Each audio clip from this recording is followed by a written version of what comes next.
Hello. So I just wanted to pop on and give a little word of advice for all of my real estate professionals, and especially my realtors, listing agents, buyer agents.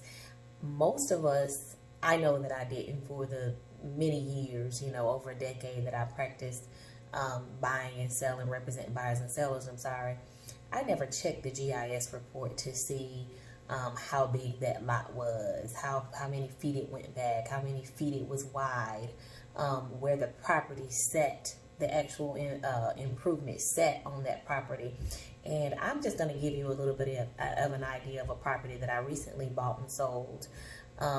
Actually, a couple of them that I bought and sold, where the property sat on the property line, but literally the porch, if you stepped off that porch, you were in the yard of another owner's property, pretty much. And had I not pulled up that GIS report, I wouldn't have known that at all. Hey, Jace. So let me kind of give you an idea of what I mean. All right, so this is a property that I recently bought and sold.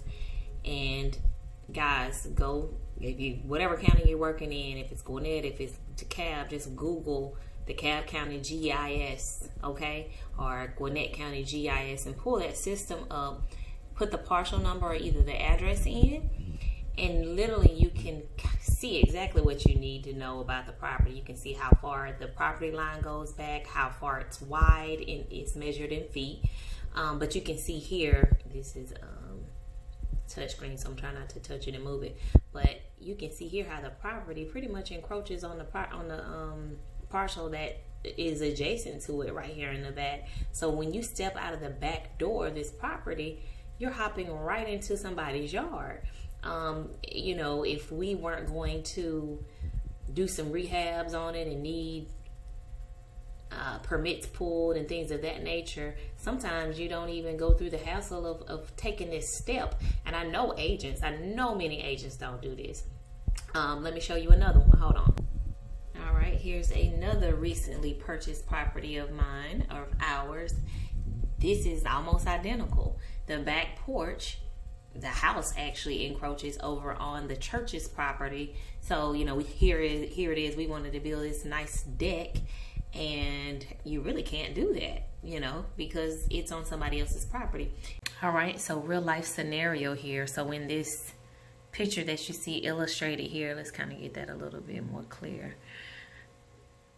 All right, you can see where the property encroaches on the neighboring, this is a church behind it. And then there's something that I thought, oh, let's make a she shed out of this, right? It sits so close to the property. It's blue. The house is blue. You would think that it was on the land that it's supposed to be on. But look here.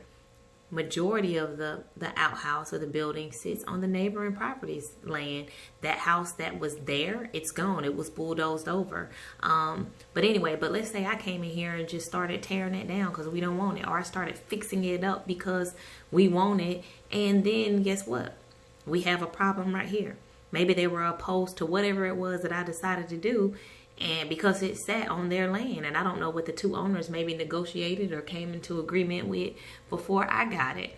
So the more you know, guys, the better you can represent your client. So if you're not pulling those GIS reports to learn how far a lot goes back or how wide the lot is for your clients, because a lot of these people ask questions, and some of them want to do fences, and you can at least give them that information.